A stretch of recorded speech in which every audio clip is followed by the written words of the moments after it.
바로 옆 나라인 한국을 보라며 한국으로 유학을 떠나는 유럽 학생들을 두고 한국으로 유학을 떠나는 순간부터 악몽이 시작될 거라는 한 중국인이 보입니다. 시간이 흐르고 이 이야기를 들었던 한 미국 여성은 중국의 한 거리에서 한국인 여성에게 뜻밖의 도움을 받게 되는데요. 과연 무슨 일이 있었던 걸까요? 안녕하세요. 저는 미국 뉴욕주 이타카에 살고 있는 짐이라고 합니다. 저는 미국 코넬 대학교에서 일하고 있는 교직원이에요. 교수는 아니고요.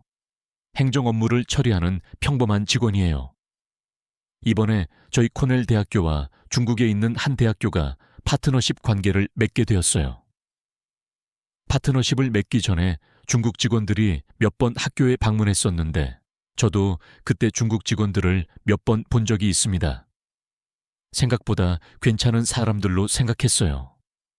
얼마나 일을 갈고 왔는지 학교 홍보부터 시작해서 자기들 학교와 코넬 대학교가 파트너십을 맺었을 때 코넬 대학교에 어떤 이점이 있는지 구구절절 설명하더라고요.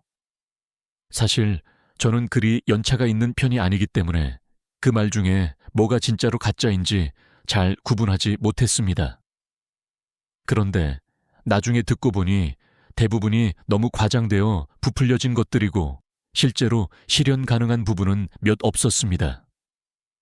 코넬 대학교 실무진들이 제대로 걸러 듣지 않았다면 큰일 날 수준이었죠.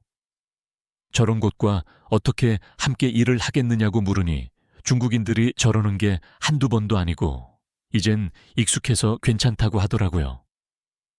어쨌든 중국이라는 나라의 이미지도 있고 코넬 대학교에도 중국인 학생들을 유치하는 게 조금은 이익인 부분이 있는지라 이 정도 리스크는 감수하고 중국 대학교와 파트너십을 체결하겠다는 학교의 의도였습니다. 학교에서 오랫동안 일하신 분들이 이렇게 말하시는데 제가 무슨 의견이 있겠어요. 그냥 그런가 보다 라고 가볍게 생각하고 파트너십이 체결되었다는 것만 알고 있었습니다. 그런데 됐든 저더러 중국에 가라고 하는 거예요. 저는 한 번도 파트너십 업무에 참여해 본 적이 없습니다. 왜 하필 전하고 하니까 중국에 가기로 했던 직원이 한국으로 가게 되었다는 얘기가 돌아왔어요. 중국이 미국 다음에 경제대국으로 큰 국가라는 것은 알고 있었지만 그래도 단 한 번도 경험해 보지 못했기에 중국으로 가라는 지시에 내신 불만이 많았습니다. 그렇지만 중국으로 원래 가려던 사람이 한국으로 가게 되는 바람에 제가 한국이 아닌 중국으로 가게 된 것에는 안도감이 들었어요. 왜냐하면 중국 직원이 코넬 대학교에 왔을 때 했던 말이 생각났기 때문이었어요. 그때 그 중국 직원이 이런 말을 했었습니다. 중국이 외국 여행객들과 학생 회사를 배척한다는 것도 옛말입니다. 네, 예전에는 그런 적이 없지 않아 있었죠. 하지만 중국도 글로벌한 성장을 위해서 문을 열었고 이건 중국뿐만 아니라 다른 나라들, 특히 코넬 대학에도 큰 이익으로 돌아올 겁니다. 중국은 모든 면에서 우수한 국가입니다. 중국은 동아시아에서 아시아 전체를 통틀어서 가장 안전한 나라이기도 하죠. 그러면서 한국을 비교 대상으로 두었어요. 바로 옆 나라 한국을 보세요. 많은 미국의 학생들이 한국으로 유학을 가고 있다는 것을 알고 있습니다. 그런데 최근 한국 뉴스를 보면 북한이 한국과의 전쟁을 예고하기도 했고 마음만 먹으면 수도인 서울을 한순간에 불바다로 만들 수 있다는 얘기를 하고 있지 않습니까? 한국의 안전은 국가와 국가 간의 전쟁과 직결되어 있습니다. 이런 학생들을 한국에 보내실 건가요? 한국 같은 나라에 보내는 순간부터 매일이 악몽에 시달리게 되실 겁니다. 한국보다는 중국이 더 훌륭한 국가입니다. 이 얘기를 처음 들었을 때는 왜 굳이 한국 얘기를 끌어들이지 라고 생각했지만 제가 막상 중국, 한국을 선택할 때가 되니 의미 있는 이야기로 들리더라고요. 저는 한국이 휴전 중인 국가라는 걸 알고 있었기 때문에 언제 다시 전쟁이 날지 모르는 한국보다는 중국이 나올 것 같다는 생각을 했습니다. 그렇게 중국으로 향한 저는 꽤 만족하면서 지냈어요. 얼마 가는 말이죠. 얼마 지나지 않아서 문제가 생기기 시작했습니다. 저희는 유학생이나 미국, 유럽에서 온 사람들이 지내는 마을에서 거주했는데 비슷한 사람들끼리 모여서 살다 보니 하나의 마을처럼 만들어진 곳이었어요. 아무래도 비슷한 문화권 사람들이 있다 보니 불편한 점도 없었고 문화도 비슷해서 부딪힐 일도 없었습니다. 이런 생활에 익숙해져서인지 저는 제가 지내던 동네 외의 지역에도 놀러 가고는 했습니다. 근데 이게 사건의 발단이었어요. 생애 엄청나게 충격적인 일들을 경험하게 되는 진짜 악몽 같은 일들을 마주하게 된 것이었죠. 저는 중국 현지인들이 모여있는 곳에서 숨만 쉬어도 미움받는다는 게 어떤 의미인지를 깨달았습니다. 길을 지나가고 있는데 한 중국인이 자꾸 저를 따라다니면서 차오, 차오거리더라고요. 웃는 얼굴을 하면서 아메리칸, 차오, 차오 이러길래 외국인이라서 신기한가 보다라고만 생각했습니다. 뭔가 저에게 친절을 베푸는 것 같기도 했어요. 그런데 그 사람이 저에게 차오 차오 거릴 때마다 주변 사람들이 킥킥거리면서 지나가는 거예요. 뭔가 이상한 깁세를 느끼던 찰나한 동양인 여성이 제 앞을 막아서더니 그 중국인에게 중국어로 화를 내기 시작했습니다. 작은 체구의 여성이 얼굴이 시뻘개지도록 화를 내니 저를 따라다니며 차오, 차오 거리던 중국인 남성은 서둘러 자리를 떠났습니다. 같은 중국인인 줄 알았어요. 그런데 그 여성은 제게 영어로 괜찮으세요? 라고 물었습니다. 저는 한국인이에요. 일 때문에 여기를 왔는데 이런 일을 또 보게 돼서 가만히 있을 수 없었네요. 저는 이 상황이 이해되지 않는다고 말했습니다. 그러자 저 남자가 차오라고 하면서 따라왔잖아요. 저거 욕이에요 라고 하더라고요. 저는 그게 욕인지 몰랐습니다. 찾아보니 성적으로 아주 더러운 욕이더라고요. 그걸 저를 따라다니면서 말한 거예요. 아메리칸, 차오라고 했으니 미국인이라는 이유로 욕을 한 거였죠. 그러면서 그 여성은 저에게 이렇게 말했습니다. 요즘 중국에서 외국인 상대로 저러는 경우가 많아요. 혹시 여행 오신 건가요? 최근에 이 주변에서 외국인이 공격당하는 일이 있었어요. 저는 일행과 왔기 때문에 괜찮지만 절대 혼자 다니지 마세요. 그 한국인 여성분이 아니었다면 저는 위험한 상황에 처했을 수도 있습니다. 그리고 가장 위험한 나라라는 한국 사람에게 그것도 여성분에게 도움을 받는다는 게 조금 어색하기도 했어요. 전쟁의 위험이 도사리고 있는 한국에서 온 사람에게 이 정도 일은 별거 아닐 것 같았거든요. 나중에 알게 된 건데 정말 그 주변에서 외국인 폭행 사건이 있었더라고요. 미국 갱단들이 살고 있다는 미국 할렘가도 요즘엔 이렇지 않습니다. 멕시코 외곽으로 가면 그런 일이 가끔 있다고 하는데 그건 정말 외곽이고 외국인들은 가지도 못하는 곳이에요. 그런데 제가 있던 곳은 중국인들이 밥도 먹고 회사도 다니는 그런 일반적인 곳이었습니다. 그런 곳에서 외국인이 테러를 당하다니 믿을 수가 없었죠. 그 한국인 여성분은 저를 직접 자기 채 태워서 제가 머물던 곳으로 데려다 주셨습니다. 그리고 조심하라는 얘기를 또 한 번 강조하셨어요. 이 일을 저와 함께 간 직원들과 나누었는데 다른 직원들 중 한 명도 이런 일을 겪었더라고요. 중국인 3명이 가만히 걸어 다니고 있는 직원의 어깨에 일부러 부딪히더니 이걸 빌미로 돈을 뜯어갔다고 하더라고요. 미국이라면 대응을 할 수 있었겠지만 언어도 안 되고 무엇보다 주변에 사람들이 대놓고 있는데 도와주는 사람 한 명 없어서 위험을 피하려면 돈을 그냥 뺏기는 수밖에 없었다고 합니다. 중국은 안전한 나라라고 했는데 중국에 온 지 2주도 안 돼서 직원 2명이 이런 위험한 상황을 겪은 거였어요. 이후로 저와 그 직원은 저희가 살던 동네 밖으로는 절대 나가지 않았고 집과 학교를 오고 다니며 생활했습니다. 그렇게 미국으로 돌아가기 며칠 전 정말 끔찍한 사건이 터지고 말았습니다. 이른 아침에 전화가 한 통 왔어요. 당장 병원으로 달려오라는 교수님 한 분의 연락이었죠. 저는 제 룸메이트와 함께 병원으로 향했습니다. 응급실은 난리가 난 상태였고 중국 경찰도 와 있더라고요.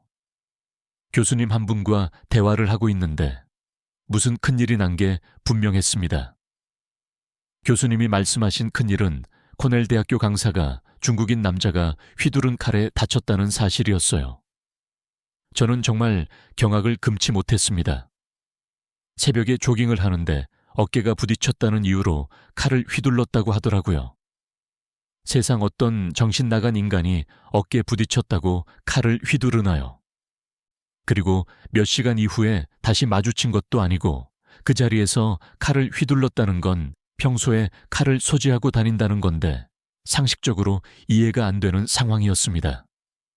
미국도 총기 소지가 합법이지만 이걸 공공장소에 가지고 다니지는 않아요. 테러범으로 인식되면 바로 연행이니까요. 그런데 이걸 이상하게 생각하는 건 저희 미국인들 뿐이었습니다.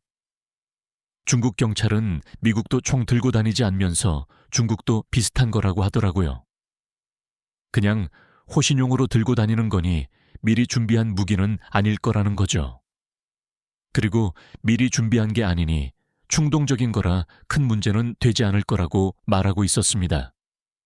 지금 사람이 칼에 다쳐서 응급수술에 들어갔는데 이게 말이 되는 소리인지 이 와중에 통역 역할로 온 중국 대학 관계자도 중국 경찰과 똑같은 말을 했습니다. 어딜 가든 흔히 있는 일이니 그냥 운이 안 좋았다고 생각하세요 라고 하더라고요. 수술을 받은 저희 대학 강사들은 무사히 회복했고 다른 부상자들도 회복했습니다. 그런데 흉기에 베이고 찔려 생긴 흉터는 사라지지 않겠더라고요. 일하러 온 곳에서 이게 무슨 날벼락인지 이런 상황이 생겼다 보니 저희는 중국에서 철수하는 것을 검토하기 시작했습니다. 그러면서 저와 동료가 겪었던 일도 나누게 되었어요. 한 교수님은 중국 내에 반미 감정이 있다는 건 들었지만 이게 이런 식으로 표출될 줄은 몰랐다라고 말씀하셨습니다. 어쩐지 외국인인 제가 어딜 다닐 때마다 저를 째려보는 중국인들이 많더라고요. 이런 일이 있었음에도 미국에 돌아가서는 안 된다는 목소리도 있었습니다. 일단 중국에 온 이상 하기로 한 일은 마무리 지어야 한다면서요. 하지만 이 일이 매스컴을 타고 미국 대사관에게 알려지면서 대사관은 중국 당국의 재발 방지와 상세 정보 공유를 요청했습니다. 그런데 중국의 반응이 가관이었어요. 내가 이야기하고 싶은 것은 이와 유사한 우발적인 사건은 세계 어느 국가에서도 일어날 수 있다는 점이다. 라는 말을 공식 석상에서 했더라고요. 어쩜 그렇게 다 똑같은지 중국 경찰과 통역을 했던 중국인 모두 같은 생각을 하고 있다는 점에 있어서 소름이 돋았습니다. 민간인이 칼을 차고 돌아다니는 것도 당연하고 어깨 부딪혔다는 이유로 칼을 휘두르는 것도 당연한 나라가 안전한 나라라면 이 세상에 안전하지 않은 나라가 어디 있겠어요. 저는 중국에 오기로 한 걸 진심으로 후회했습니다. 그런데 차라리 한국을 선택할 거라는 생각은 안 했어요. 여전히 제 머릿속에서 한국은 전쟁의 위험에서 자유롭지 못한 곳이었으니까요. 그런데 대학 강사가 입원한 병원에서 저는 일전에 제게 도움을 주었던 한국인 여성을 다시 보게 되었습니다. 좋은 일로 만난 거면 좋겠지만 그 여성분은 교통사고로 병원에 온 거였어요. 다행히 큰 부상은 아니었는데 사고 난 경위가 말도 안 됐습니다. 가만히 주차하고 세워둔 차를 다룬 중국인 운전자가 옆에서 박은 거였죠. 초보 운전도 아니었고 실수도 아니었습니다. 고의성이 다분한 행동이었죠. 경찰에 신고한 것도 별 도움이 안 됐다고 합니다. 중국의 자국민 보호는 알아준다고 하더라고요. 한국인 여성분의 차를 쓱 보더니 별로 찌그러진 것 같지 않으니 적당히 해결하라고 했다더라고요. 중국에서는 원래 이 정도는 그냥 넘어간다면서 말이죠. 무슨 법이 있다? 이랍니까? 저는 열이 받아서 얼굴이 시뻘게 질 정도였는데 한국인 여성분은 덤덤했어요. 이런 일이 한두 번도 아니고 이젠 익숙해요. 곧 한국으로 돌아갈 거고 죽을 때까지 중국에 올 일은 없을 거예요. 이런 일이 한두 번이 아니라니 혹시 저를 도와줬을 때와 같은 일을 여러 번 겪은 건가요? 한국인 여성분은 고개를 끄덕이며 자신이 겪었던 일들을 들려줬는데 믿기지가 않더라고요. 차량에 태극기를 붙여둔 적이 있는데 그거를 송곳 같은 걸로 훼손을 시킨 적도 있고 첫 숙소가 중국인들이 많이 사는 아파트였는데 그 아파트에 들어오자마자 차바퀴에 펑크가 났고 이런 식으로 차바퀴가 고장난 게 한두 번이 아니라고 하더라고요. 외국인들이 많이 사는 곳으로 이사를 간 이후에야 안전해졌다고 말이죠. 여자의 몸으로 정말 고생 많이 했더라고요. 저는 이 여성분이 이런 위험에 익숙한 것 같다는 생각이 들어서 더 가슴이 아팠어요. 한국은 중국보다 위험할 테니까 더한 위험을 겪으며 살았으니 중국에서 겪은 일은 별것도 아닌 일이었던 거라고 생각했죠. 그런데 한국 여성은 이렇게 말했습니다. 이제 한국에 가니까 다행이죠. 다칠 걱정은 안 해도 되잖아요. 의아했습니다. 고향의 가족들에게 돌아가니까 기쁜 거라면 몰라도 한국이 안전하기 때문에 돌아가는 게 다행이다. 저는 신뢰를 무릅쓰고 한국이 중국보다 훨씬 위험한 상태 아니냐고 물었습니다. 그러자 그 여성분은 웃음을 터뜨렸어요. 아주 가소롭다는 웃음이었죠. 중국인들이 그렇게 말해요. 한국이 훨씬 위험하다고. 제가 고개를 끄덕이자 그 여성분은 중국인들은 항상 그런 식으로 외국인들을 속인다고 했어요. 물론 한국이 전쟁 중인 건 맞지만 실제적인 전투는 이루어지지 않고 있고 지금 당장은 북한이 쳐들어 올 일이 없다고 말이죠. 그러면서 동시에 이렇게 말했습니다. 하지만 모든 게 예상대로 흘러가지는 않죠. 갑자기 한반도에 무슨 일이 생길지는 아무도 모르는 거니까요. 그래서 한국은 국방력에 어마어마한 돈을 투자하고 있고 그 결과 한국 군사력은 세계 5위가 됐어요. 반면에 북한은 한국보다 2불배나 뒤떨어져 있죠. 아마 계속 떨어질 거예요. 이런 상황에서 북한이 한국을 도발하는 게 말이나 되겠어요. 가당치도 않죠. 제가 장담하는데 한국은 세계에서 가장 안전한 나라예요. 제 나라여서가 아니라 전 세계를 돌아다니면서 깨달은 사실이에요. 자신만만한 표정으로 이야기를 하는데 허세가 전혀 느껴지지 않았습니다. 신뢰가 확 되더라고요. 저는 제가 한국이라는 나라에 대해 제대로 알아보지 않았던 것 같다는 걸 깨달았고 한국에 대해 다시 알아보기로 마음먹었어요. 그리고 제가 병원에 오게 된 이유를 알려줬죠. 그러자 그 여성분은 이게 공론화되어야 할 텐데 중국에서 그러기는 힘들겠네요 라고 하더라고요. 아마 중국인들은 자기들 나라에서 무슨 일이 벌어지는지 전혀 모를 거라고요. 무슨 의미인가 했는데 중국에 있는 동안 그 어떤 중국 뉴스에서도 이와 같은 내용을 찾아볼 수가 없었습니다. 그리고 뉴스는 제재가 가능하더라도 SNS는 아니잖아요. 당시 사건 목격자가 몇 명인데 관련된 내용이 하나도 안 올라오는 게 이상했습니다. 네, 중국은 민간인들의 SNS 활동을 모두 검열하고 있었어요. 자유민주주의 국가에서 온 재계는 납득할 수 없는 상황이었습니다. 그리고 그런 검열이 있다는 것조차 인지하지 못하고 검열이 있다는 걸 말해도 믿지 못하는 중국인들의 모습에 질려버리고 말았어요. 게다가 인터넷 사이트를 타고 들어가서 보게 된 중국의 한 사이트에서는 외국인들을 공격하는 중국인들에게 의화단의 부활이다 라고 말하며 칭송하기까지 하더라고요. 의화단은 19세기 말 청나라 말기에 만들어진 비밀 결사 조직으로 지금은 사라진 곳이라고 합니다. 외세의 배척이라는 뜻을 가지고 외국인들에 대한 파괴적인 행동을 일삼았던 무장단체죠. 잘 포장해서 그렇지 그냥 한마디로 표현하면 테러단체입니다. 중국인들은 아무 죄 없는 외국인들을 공격하는 사람들을 영웅이라고 응원하고 있었던 거예요. 저는 중국에서 철수해야 한다는 의견을 강하게 내비쳤고 중국에 남아있어야 한다고 말했던 몇몇 교수님들도 사건을 축소하려고 하고 저희를 유난스럽다고 칭하는 중국 경찰과 정부에 질려버리고 말았습니다.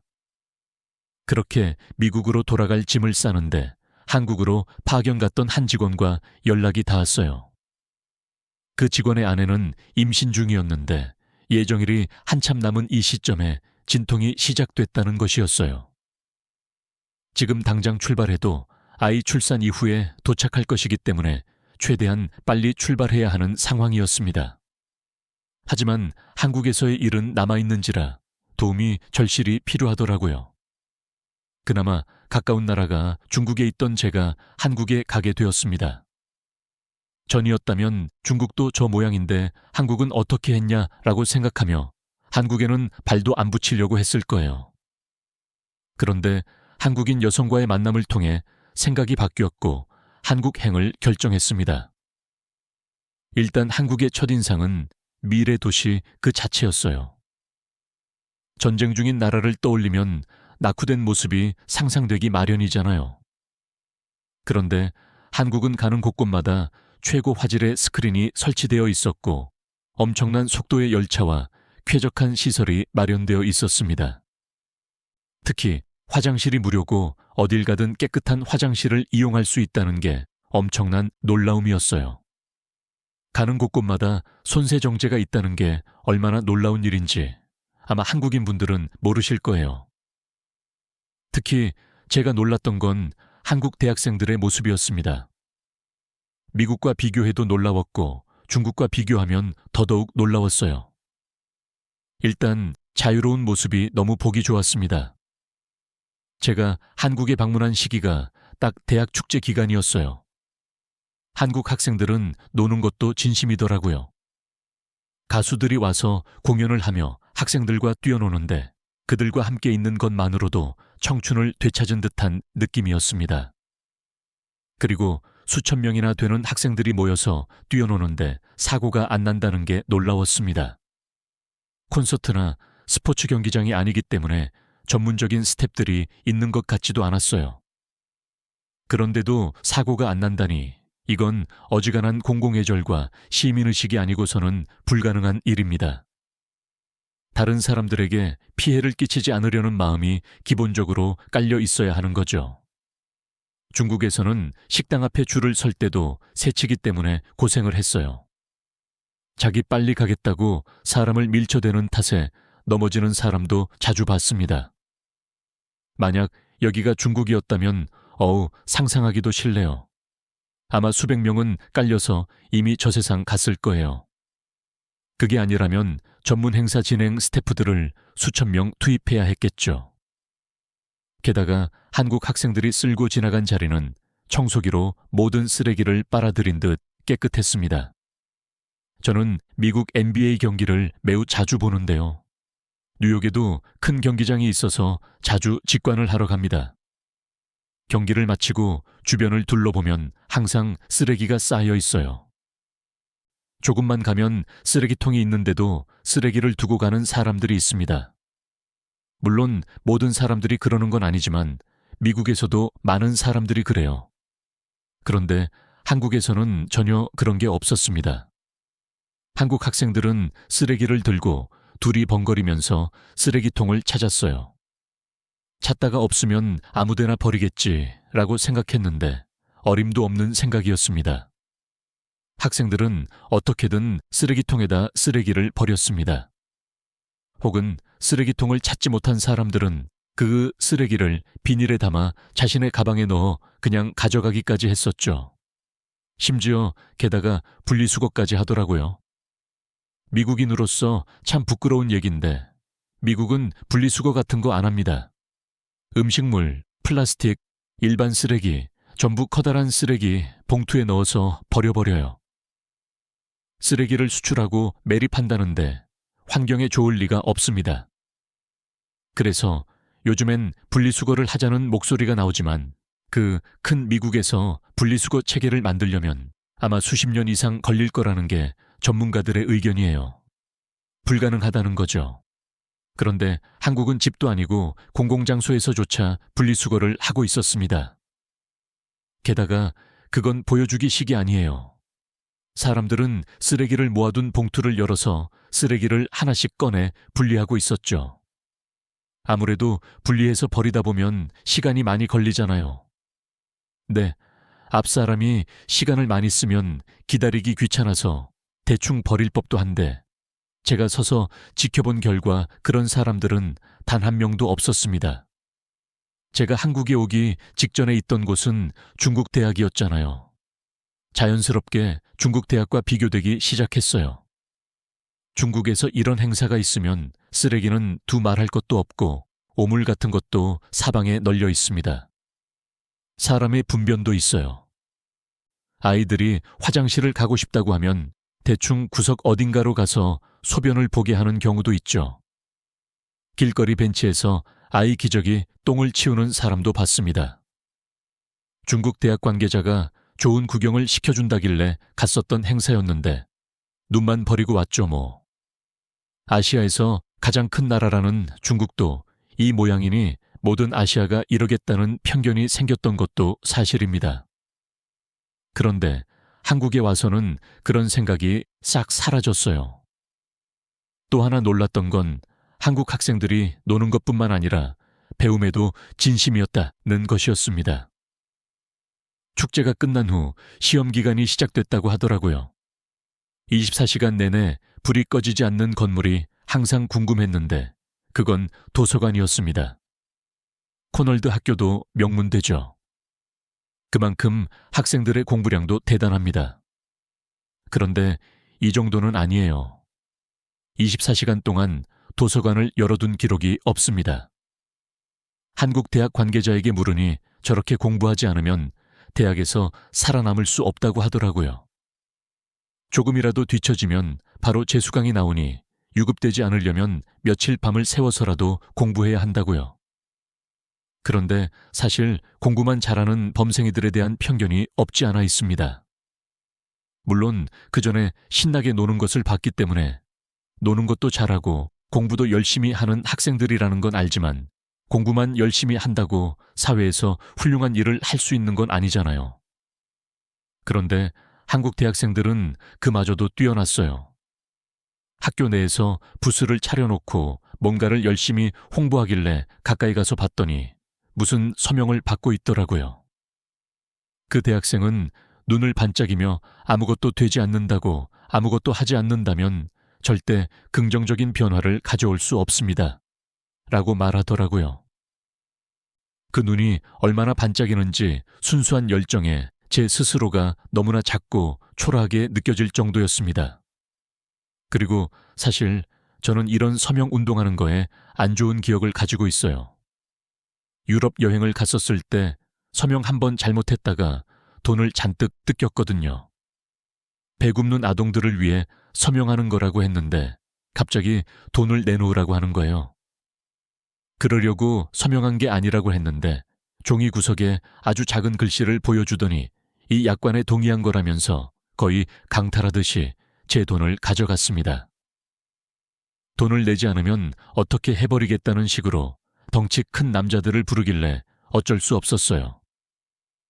프랑스나 이탈리아 같이 이름값 타는 나라에서 이런 일을 겪었다 보니 이젠 서명받는 것만 봐도 피하게 되더라고요. 그런데 한국 학생들에게 서명운동은 정말 말 그대로의 가치를 지니고 있었습니다. 그리고 저는 한국에 있는 내내 이런 식으로 돈을 강탈당한 적이 없어요. 이것도 유럽 여행할 때 있었던 일인데 프랑스에서는 팔찌를 강매하고 돈을 내지 않으면 190이 넘는 고구에 흑인들이 둘러싸는 게 일반적인 일입니다. 팔찌를 하나 사서 하고 다녀야 그 흑인들이 머무는 길을 지날 수 있어요. 게다가 중국에서도 비슷한 일들이 있었습니다. 중국 아이들이 대뜸 제 주머니에 손을 넣고는 지갑을 가져가는 거예요. 뭘 하는 거냐고 물으니 실실 웃으면서 지갑에 있던 돈을 빼가는데 제가 꿈을 꾸는 건가 싶었습니다. 이렇게 대놓고 도둑질이라니. 아니, 도둑질이라고 하기도 웃기죠. 몰래 가져간 게 아니라 눈앞에서 돈만 쏙 빼갔으니 이것도 강탈이라고 생각합니다. 그런데 한국에서는 이런 걱정을 전혀 하지 않아도 괜찮았어요. 한국 학생들은 카페에서 공부를 하다가 볼 일이 생기면 200만 원이 넘는 핸드폰과 300만 원에 육박하는 컴퓨터를 테이블에 널브러뜨려 놓고 자리를 떠났습니다. 게다가 가방 지퍼는 다들 생각도 안 하고 열고 다니더라고요. 도둑질할 생각도 안 하고 당할 수 있다는 생각도 안 하고 다른 사람을 의심하지 않고 길을 다닐 때 긴장하지 않아도 되는 게 얼마나 축복인지 저는 그때 처음 알았습니다. 유럽만큼은 아니지만 미국도 위험한 나라이기는 해요. 사람들이 모인 곳에서는 특히 긴장을 하게 됩니다. 아시겠지만 총기 사고가 일어나는 곳이잖아요. 그렇지만 미국에서는 평생 그렇게 살았다 보니 그게 당연하다고 생각했습니다. 그런데 그건 당연한 게 아니라 아주 비상식적인 일이었어요. 그리고 한국 사람들은 외국인인 저를 매우 환영해 주었습니다. 중국에서는 길을 가기만 해도 사람들이 노려받고 따라다니면서 욕설을 해대는 사람도 있었으며 제가 일하는 대학의 강사는 칼에 맞기까지 했는데 한국에서는 위험하다는 느낌은커녕 어딜 가든 환대받는 기분이었어요. 제가 특별한 사람이 된 것 같았고 어딜 가든 즐거운 시간을 보낼 수 있었습니다. 한국인들은 참 따뜻하더라고요. 잠깐 머물다 갈 제가 한국에 있는 시간 동안 좋은 시간을 보내기 바란다며 업무 시간이 끝나면 저를 데리고 맛있는 식당에 데려가 주기도 하고 머물고 있는 숙소는 불편하지 않은지 필요한 건 없는지 항상 챙겨줬어요. 저희 학교가 파트너십을 맺어야 한다면 중국이 아니라 이런 곳과 맺어야 했습니다. 저는 중국 같은 나라는 학생들이 갈 나라가 아니라고 생각했어요. 배울 것도 없을 뿐더러 안전에 대한 부분이 정말 최악이었습니다. 마음 편히 공부만 해도 모자랄 학생들이 언제 칼을 맞을지도 모른다는 두려움에 떨어야 한다니 이건 절대 안 될 일이죠. 저는 미국으로 돌아와서 중국이 아닌 한국과 파트너십을 맺고 지속적으로 관계를 이어나가야 한다는 걸 어필했습니다. 물론 아직은 말단이라 낼 수 있는 목소리가 약하지만 점점 제 뜻에 동의해주는 분들이 생기고 있습니다. 만약 한국 대학과의 관계가 쭉 이어진다면 다시 한국으로 갈 수 있을 텐데 어서 그날이 오길 바라고 있어요. 이렇게 적으니 제가 제 살이 사용을 챙기자고 이 일을 추진하는 것 같은데 저희 학생들이 한국에 간다면 정말 많은 것을 배우고 올 것을 확신하기 때문에 이런 일을 하는 것입니다. 제가 한국에 가볼 수 있어서 참 다행이라는 생각이 드네요. 언젠간 한국에서 다시 뵐 수 있기를 기대하고 준비하겠습니다. 여기 노인을 품에 안고 절규하고 있는 한 여성이 눈에 보입니다. 그 여성은 당장 그만두라며 누군가를 향해 격앙된 반응을 하면서 말하고 있는데요. 과연 이 여성에게는 대체 무슨 일이 있던 것일까요? 안녕하세요. 저는 일본에서 오나나미라고 합니다. 저는 일본에서 공무원으로 일하고 있어요. 어렸을 적엔 아티스트가 되고 싶다는 생각을 해본 적도 있었지만 나이가 점점 차다 보니 이게 얼마나 속없는 생각인지 알겠더라고요. 음악을 하든 미술을 하든 예술을 하려면 돈이 있어야 하는데 저희 집은 제 꿈을 지지해 줄 만큼의 형편이 안 되었거든요. 저희 집안은 여유로운 형편이 못 됐습니다. 아버지와 어머니는 두 분 다 고아였고 가진 것 없이 결혼을 해서 팍팍하게 사셨거든요. 그러던 중 제가 생겼고 아버지는 가장으로서 저와 어머니를 책임지기 위해 무리하게 일을 하셨습니다.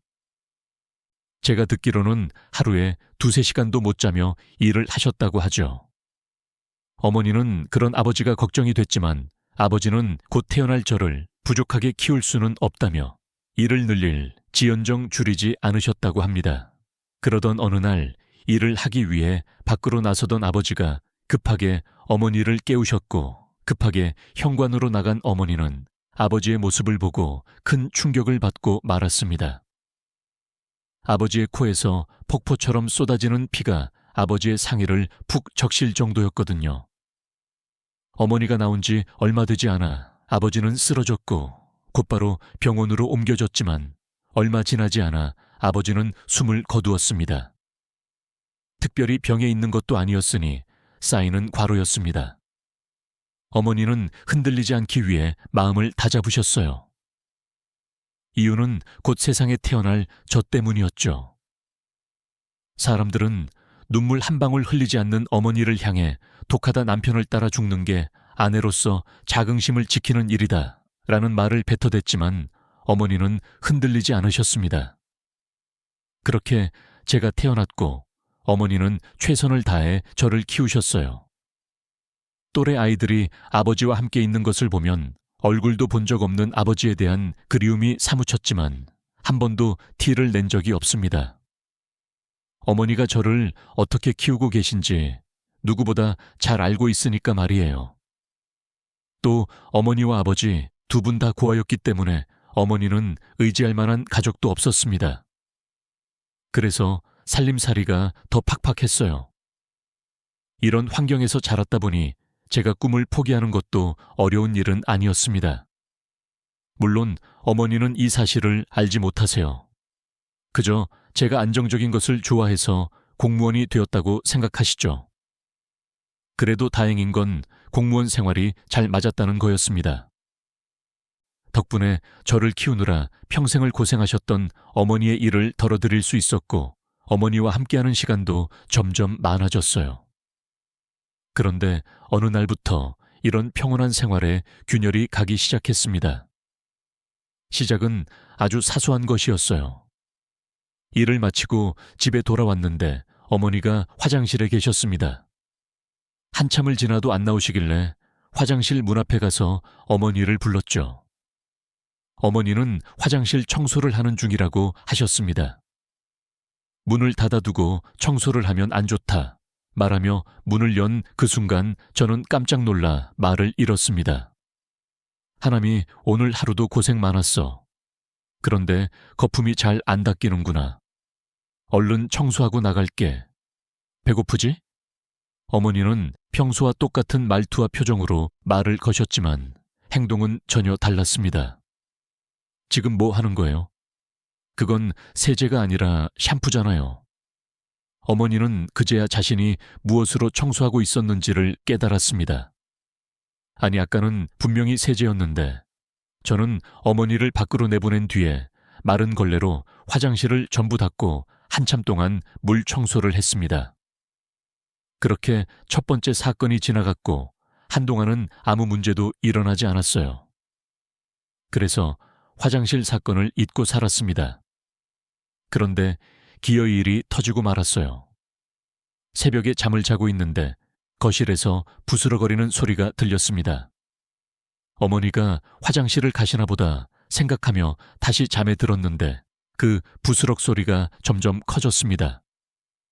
그래서 밖으로 나갔더니 어머니는 화장실이 아니라 부엌 구석에 앉아 계셨어요. 엄마, 뭐 하시는 거예요? 저는 이번에야 말로 뒤로 넘어갈 뻔했습니다. 제 질문에 고개를 돌린 어머니의 입에 피가 흐르고 있었거든요. 저는 당장 달려가 어머니의 입을 벌렸습니다. 어머니는 생고기를 씹어드시고 계셨어요. 저는 어머니 입에 손을 집어넣어 고기를 모두 빼내야 했죠. 어머니는 처음 보는 얼굴로 저를 강하게 밀쳐내더니 욕을 하셨습니다. 그러고는 당신 입에서 떨어진 고기를 다시 주워 먹으려 했죠. 저는 온몸으로 어머니를 막았고 저항하는 어머니를 최선을 다해 막았습니다. 그런데 어떻게 그 작은 몸에서 그런 괴력이 나오는 건지 땀을 뻘뻘 흘리고 온 집안을 헤집으며 뒹굴어도 힘들더라고요. 그렇게 한참의 시간이 흘러서야 어머니는 진정을 되찾았고 저는 곧장 어머니를 모시고 병원으로 갔습니다. 생고기를 한가득 드셔서 걱정을 했는데 다행히 몸에 큰 이상은 없었죠. 깊은 잠에 빠졌다가 눈을 뜬 어머니는 간밤의 일을 기억하지 못하셨습니다. 자신의 몸과 제 몸에 든 멍을 보고 무슨 일이냐 집요하게 물으시길래 전날 밤 있었던 일을 말씀드렸더니 어머니는 자신에서 치매 검사를 받으셨습니다. 알고 보니 요즘 따라 깜빡깜빡하는 일이 잦고 분명 멀쩡히 길을 걷고 있었는데 정신을 차려보니 생전 처음 보는 곳에 있었던 적도 있으셨다더라고요. 제가 걱정할까봐 그동안 비밀로 하셨는데 이렇게 심각한 상황일 줄은 모르셨다고 했습니다. 스스로 치매 검사를 하겠다 말하는 어머니를 보며 가슴이 많이 아팠어요. 스스로 치매라는 사실을 인정하기가 얼마나 자존심 상하고 슬픈 일일지 어렴풋이 이해가 됐거든요. 어머니는 제게 짐이 될 수 없다고 치매 진단을 받으면 나라에서 도움을 받을 수 있으니 스스로 치매 환자임을 증명하겠다 하신 것이었습니다. 어머니는 치매가 맞았고 새벽에 생고기를 씹어 먹은 건 어렸을 때의 트라우마가 투영된 것 같다는 것이 전문가의 의견이었습니다. 어머니는 부모가 없이 자라 배고픈 날이 많았는데 그나마 있는 돈을 불량 배들에게 빼앗기고 일주일 내내 굶다가 배고픔을 못 이겨 고기를 주류로 하는 술집의 음식물 쓰레기를 뒤져서 먹은 적이 있었다고 합니다. 그때의 좌절감이 트라우마로 남아 치매 증상으로 나타난 것이었죠. 치매 진단을 받은 어머니의 상태는 순식간에 악화되었습니다. 어머니는 제가 일을 하느라 집을 비운 틈을 타 집에서 나가기도 했고 치매 노인을 돌보는 방법을 몰랐던 저는 그럴 때마다 온 동네를 뒤지며 어머니를 찾아다녔어요. 어머니가 저를 돌봐주신 것처럼 저도 어머니를 끝까지 돌보려고 했는데 이렇게 했다가는 어머니도 위험해질 것 같고 저도 생계를 이어가지 못해 둘 다 힘들어질 것 같았습니다. 그래서 나라의 도움을 받고자 했어요. 노인과 관련된 일을 처리하는 공무원은 ACP라는 제도를 알려주었습니다. 치매 노인의 의사결정권을 보장하기 위해서 내가 지금까지 소중하게 여겨온 것들, 앞으로 소중히 하고 싶은 것들, 앞으로 함께 살고 싶은 사람, 어떤 시설에서 누구에게 돌봄을 받고 싶은지, 식사 내용, 목욕 횟수, 화장실 용변, 심폐소생, 인공호흡기 등의 유무 등등을 적어서 제출하는 것이었죠. 저는 이 얘기를 듣고 어이가 없었습니다. 사무적인 태도로 제도를 소개하는 직원에게 묻고 싶었습니다. 치매 노인을 직접 본 적이 있냐라고요. 이미 과거의 기억에 갇혀 살고 용변 실수도 하는 사람에게 어떻게 자기 결정권이 있단 말입니까? 이런 걸 하려면 건강한 노인들에게 미리 받아두었어야죠. 이미 치매에 걸려 오도 가도 못하는 사람에게 물어봐봤자 어떤 대답을 얻을 수 있단 말입니까? 그러면서 저에게 재택 돌봄 교육 과정을 안내해 주더라고요. 더더욱 어이가 없었습니다. 아니, 저는 평일에 일을 하러 나가야 되고 그러면 어머니를 돌봐줄 사람이 없어요. 그런데 어떻게 재택 돌봄을 할 수 있겠어요? 어머니 혼자 집에 계시면 돌발 사고가 날 수 있는데 어머니를 집에 혼자 두라는 말이에요. 저는 치매 돌봄센터를 원해요. 그러자 직원은 곤란하다는 표정으로 말했습니다. 어떤 말을 하고 싶은 건지는 알겠는데요. 지금 일본의 노인들이 얼마나 많은지는 알고 계시죠? 그중에 치매 노인 수도 만만치 않아요. 그 사람들을 전부 센터로 보내는 건 지금으로서는 불가능입니다.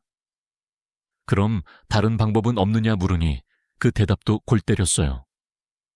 그래서 재택 돌봄 교육도 하고 가이드라인도 제공해 주잖아요. ACP 제도로 필요 없다고 했으면서 뭐 어쩌라는 거예요? 모든 걸 국가에 의지하는 건 좀 아니지 않아요? 저는 제가 봉사해왔던 일본이라는 나라가 이토록 대책이 없을 줄은 몰랐습니다. 게다가 노인 인구가 폭발적으로 증가하는 상황 속에서 복지 정책을 이 정도밖에 구축하지 못했다는 점에서 너무나 실망스러웠어요. 저는 포기하지 않고 어머니를 모실 수 있는 곳을 찾았습니다. 그런데 답을 찾을 수가 없었어요. 나라에서부터 가정 돌봄을 장려하는데 뭘 할 수가 있겠어요. 결국 저는 비싼 돈을 들여 사설업체에서 사람을 써 집에서 어머니를 돌보게 되었습니다. 그런데 아시겠지만 일본의 인건비는 굉장히 비쌉니다. 게다가 치매 노인을 돌보는 일은 아무나 할 수 없는 일이었기 때문에 더 비쌌죠. 게다가 제가 없고 제대로 된 인지 능력이 없는 어머니에게 보호사가 무슨 행동을 할지는 아무도 몰랐기에 비싼 돈을 쓰고 사람을 쓰면서도 항상 불안한 마음을 가지고 살았습니다. 그러던 중 한국으로 출장을 가게 되었어요. 어머니 때문에 출장을 가지 못할 것 같다고 말했지만 제 상사는 지금까지 어머니 핑계로 당직이나 여러 행사에 빠진 게 몇 번인지 알아 지금 동료들 원성이 잦아 이번에도 발 빼려고 하면 징계를 피할 수 없을 거야 라고 했습니다. 이해가 안 되는 건 아니었어요. 동료들이 뒤에서 제 욕을 얼마나 하고 있는지를 잘 알고 있었기 때문에 상황이 얼마나 안 좋은지 알고 있었습니다. 저는 보호색에 어머니를 맡기고 한국으로 출장을 가려고 했는데 출국 하루 전날 보호사가 어머니를 함부로 대했다는 것을 알게 되었습니다. 어머니의 몸 곳곳에 시퍼런 멍이 든 걸 제가 보고 말았거든요. 저는 결국 어머니를 모시고 한국에 가는 수밖에 없었습니다. 당연히 상사는 굉장히 못마땅했지만 제가 한국에 가서 어머니를 보호시설에 맡긴다고 약속에 약속을 거듭하니 겨우 허락해 주었어요. 제가 알아보니 한국에서는 다양한 요양보호시설이 있었습니다. 제가 한국에 머무는 일주일 동안 어머니를 맡길 수 있다는 답신을 받았죠. 솔직히 한국과 일본은 사이가 좋지 않기 때문에 한국 요양원이 어머니를 받아주지 않을 수도 있다고 생각했습니다. 하지만 한국에서 만난 요양보호사는 한국어가 서툰 저를 배려하기 위해 요양원 입소자들의 보호자에게 전달하는 안내문도 일본어로 번역해 주었어요. 그 섬세함에 놀란 저는 요양원에 일본인들이 있는 줄 알았습니다. 그런데 제가 처음이라고 하더라고요. 자국에서는 요양원이 부족하다며 문전박대당하고 요양원 자리가 없으니 늘 저자세로 굽신거려야 했는데 한국은 달랐습니다. 치매 노인을 돌보며 힘들었던 그간의 시간을 이해해주고 제게 믿음을 주었죠. 요양보호사만 친절했던 게 아니었습니다. 어머니를 모시고 공항에 도착했을 때 짐을 찾는데 집중하느라 그만 어머니를 놓치고 말았습니다. 뒤늦게 어머니를 찾으러 다녔지만 도무지 보이지 않았어요. 한국어도 서툰이 도움을 청하기도 어려웠죠. 그런데 그때 한 한국인 여행객이 서툰 일본어로 제게 말을 걸었습니다. 도와주겠다고요. 저는 한국인 여행객의 뒤를 따라 공항 직원을 찾아갔습니다. 번역기까지 써가며 제 말을 번역해준 한국 여행객이 자초지종을 직원에게 설명했고 직원은 깜짝 놀라며 방송을 했어요. 치매 노인이라는 이유로 온갖 무시를 당해왔던 어머니였습니다. 일본에서는 어머니가 살짝 닿기만 해도 기겁을 하며 더러운 병균 취급을 하는 사람들도 많았어요. 앞에서는 안타까운 척 힘내라는 말만 번지르르 하게 하고 뒤에서는 왜 저런 사람을 데리고 나와서 민폐를 끼치냐 라며 욕하는 경우가 열의 9이었죠. 그런데 한국은 달랐습니다. 얼마 지나지 않아 어머니를 찾았다는 연락이 왔고 저는 직원을 따라 나갔습니다. 그 사이에 한국인 여행객이 제 집까지 직접 챙겨서 가져다 주었죠. 어떻게든 살해를 하려 했지만 한 사코 거절하며 급하게 자리를 떠나는 탓에 감사 인사도 제대로 하지 못했네요. 다시 만난 어머니는 누군가의 손을 꼭 잡고 있었어요. 젊은 아가씨였는데 그분이 떠돌아다니는 어머니를 데리고 안내 데스크로 온 것이었어요. 어머니는 제가 데려가려고 하자 아가씨의 손을 강하게 잡으며 제게로 오길 거부했습니다. 치매 걸린 노인의 악력은 성인 남자 저리 가라이기 때문에 저는 아가씨의 손이 으스러질까 걱정되었어요. 서둘러 어머니를 강제로 떼어내려고 하는데 그 아가씨는 괜찮다는 미소를 보이며 되려 어머니를 안아주었습니다. 마치 아이를 다루듯 어머니의 등을 부드럽게 쓸어내리자 어머니는 곧 진정했고 아가씨의 손을 놓았죠. 놀라웠습니다. 대체 어떻게 이런 대처를 할 수 있는지 궁금했어요. 그러자 그 아가씨는 자신의 할아버지가 치매 걸려 돌아가셨다는 것을 알려주었죠. 저는 감사 인사를 건네며 한국에서는 치매 노인을 어떻게 대하는지 물어보았습니다. 그런데 얘기가 이어질수록 저는 입을 떡 벌릴 수밖에 없었어요. 한국에서는 계속해서 요양보호사를 양성하고 있었고 노인 인구의 비율이 높아짐에 따라 관련 예산도 확대하는 중이었습니다. 또 매년 목표와 목표치를 꾸준히 달성하는 중이었죠. 이 사실을 알려준 아가씨는 일본은 어떤가요? 노인 비율도 한국보다 훨씬 높은 걸로 알고 있어요. 그러니 노인복지도 오랫동안 이어졌을 것 같은데 분명 한국이 배울 점이 있을 것 같아요. 사실 저는 사회복지 쪽을 공부하고 있거든요. 라며 일본에 대해 궁금해했습니다. 그런데 저는 부끄러운 마음에 입을 열 수 없었어요. 일본은 지난 2017년에 치매에 대한 올바른 인식 보급을 위해 그해 말까지 800만 명의 치매 서포터를 양성하려고 했지만 처참하게 실패했습니다. 그리고 그 이후에 제가 혀를 찼던 ACP 제도라든지 다른 제도들을 만들어내고 있었던 것이었어요. 공항에서의 만남을 뒤로 하고 어머니를 요양보호소에 맡긴 뒤 제 일을 시작했지만 일본과 한국의 복지정책의 수준 차이가 계속해서 제 머릿속을 맴돌아 도통일에 집중할 수가 없었어요. 그러던 중 일본으로부터 충격적인 소식이 전해졌습니다. 일본 복지업무 담당 공무원이 도고노인의 사망 사실을 알면서도 시신을 방치했다는 소식이었어요. 게다가 시신을 방치한 기간은 무려 2달하고도 보름이었죠. 더 끔찍한 건 노인의 시신을 방치한 이유였습니다. 그 직원은 일이 밀려서 대응할 시간이 없었다라고 말했다는데 같은 공무원으로서 화가 나 견딜 수 없었어요. 아무리 일이 많다 하더라도 사람이 죽은 일이었습니다. 당장 2, 3일만 지나도 부패가 시작되는데 고인이 그 지경이 될 때까지 방치했다는 건 인간이 할 도리가 아니었어요. 게다가 일본은 개인주의적인 사회이기 때문에 그 노인이 나타나지 않는다고 들여다볼 사람이 없다는 것을 그 공무원도 알고 있었을 것입니다. 그 일본 공무원의 마인드는 안 봐도 뻔했어요. 가족도 없고 돈도 없고 힘없는 노인, 죽으나 사나 나랑 무슨 상관이야. 제가 확신하는 이유는 실제로 이렇게 생각하는 사람을 많이 보았기 때문입니다. 게다가 이 노인의 고독사, 사실은 복지용품 사업자가 노인집을 방문해서 알게 된 사실이었어요. 그러고 난 뒤에야 늦장 대응을 한 것이죠. 일이 많다면서 세간의 사실이 알려지니 그제야 대응을 한 거였습니다. 분노가 치밀어 올랐어요. 그런데 국가기관은 저와 생각이 달랐습니다.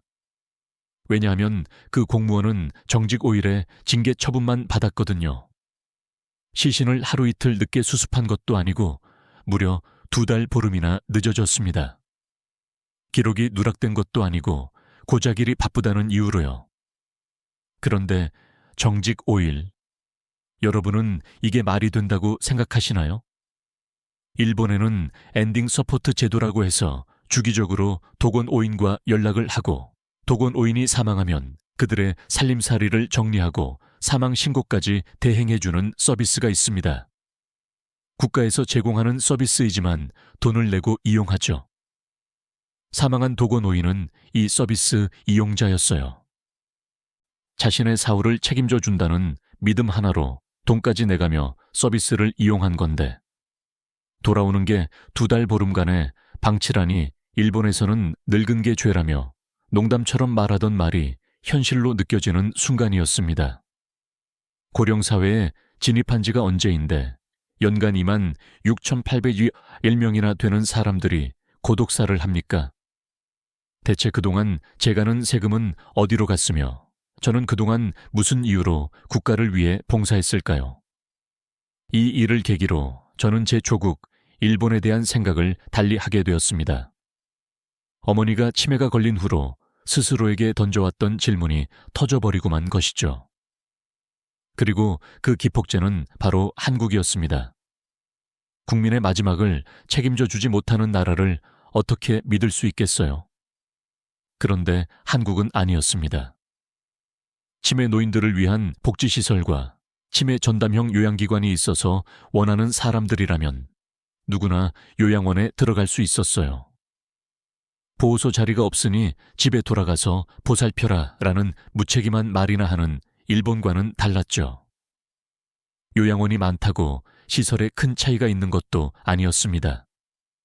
음악활동, 인지자극 훈련뿐만 아니라 다양한 전문가를 초빙해서 치매 노인들의 삶을 개선하기 위해 최선을 다했습니다. 저는 한국에서 겪은 쇼킹한 일을 기억으로 간직한 채 일본으로 돌아왔어요. 한국에 있는 짧은 시간 동안 요양원에 있던 어머니는 단시간 내에 많이 안정된 모습을 보였습니다. 가만히 앉아 있는 것도 힘들어하던 분이 가만히 앉아서 집중력을 발휘해 손으로 무언가를 만들고 계셨죠. 운동 능력이 뛰어나서 젓가락질도 힘들어하던 분이 말입니다. 일본으로 돌아온 지 얼마 안 되어 저는 한 통의 연락을 받았습니다. 바로 집주인이었죠. 저는 당연히 계약 연장에 관한 이야기인 줄 알았는데 집주인의 목적은 그게 아니었어요. 하남이 시 계약을 종료하고 이만 나가줬으면 해요. 그건 바로 퇴실 요구였죠. 그 집은 제가 학생이던 시절부터 살았던 곳이었습니다. 그만큼 주인 집과도 가까웠죠. 저는 갑작스러운 요구에 당황스러웠습니다. 갑자기 나가라는 이유를 묻자 집주인은 이렇게 말했어요. 하남이 씨 어머니가 치매에 걸렸죠. 솔직히 치매 걸린 노인이 살고 있다는 게 마음에 걸려서요. 당황스러웠습니다. 어머니가 다른 집에 피해를 주는 것도 아니고 저와 함께 산 이 고독사 할 가능성도 없었어요. 이런 상황에서 나가라는 건 치매 노인을 차별하는 것밖에 안 됐습니다. 저는 항의했지만 집주인의 생각은 변하지 않았어요. 하나미 씨가 어떤 마음인지는 알겠지만 그것까지 제가 신경 쓸 이유는 없는 것 같네요.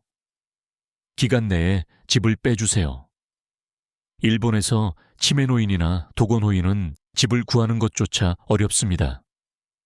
월세를 내지 못할 가능성이 있으니까요. 그래서 정부가 나서서 보증업체를 통해 노인의 월세를 대신 내주려고 하지만 보증업체마저도 이를 거립니다. 고독사 등 리스크가 크니까요. 운 좋게 보증업체와 연결되었다 하더라도 부동산이 집주인과 연결을 해주지 않습니다. 국가의 무책임함. 오랫동안 관계를 이어왔던 이웃의 외면 때문에 시리에 빠진 저는 일본을 떠나기로 마음먹었어요. 그래서 어머니와 이민을 계획했습니다. 바로 한국으로의 이민이었죠. 영주권을 취득하기 위해 공부를 시작했는데 한국의 역사를 배우다 보니 왜 한국인들이 일본을 그토록 미워하는지 알겠더라고요. 일본이 한국에 이토록 끔찍한 일을 저질렀다는 것, 그리고 그 역사를 인정하지 않고 있다는 사실에 일본 국민을 넘어 인간으로서 환멸이 났습니다. 저는 진정한 한국인이 되기 위해 최선의 노력을 다하고 있어요. 언젠간 한국의 영주권을 따서 어머니의 마지막 인생을 행복하게 만들어 드리고 싶습니다. 자국에서조차 대우받지 못한 저희를 한국은 따뜻하게 맞아주었습니다. 한국인 분들이 그토록 싫어하는 일본인인 저희들을 말이죠. 하지만 그럼에도 저희를 국적을 넘어 사람으로서 인정해 주시고 보살펴 주려는 한국인 분들의 인성과 인품에 그저 너무 감사한 마음뿐입니다. 자, 오늘은 치매에 걸린 어머니를 보호하기 위해서 사투를 벌이고 있는 딸이 한국을 경험하고 한국에게 감사하게 되었다는 이야기가 담긴 사연이었습니다.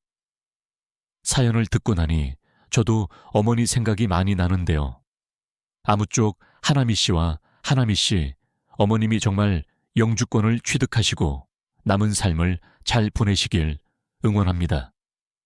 그럼 오늘의 사연 어떻게 들으셨나요? 오늘 사연이 즐겁고 감동적이셨다면 구독과 좋아요 부탁드리고요. 저는 지금까지 해외의 다양한 사연들을 읽어드리는 여우튜브 송은지였습니다. 끝까지 영상 시청해주신 분들 모두 감사드리고요. 따뜻한 주말 되시기 바라겠습니다. 고맙습니다.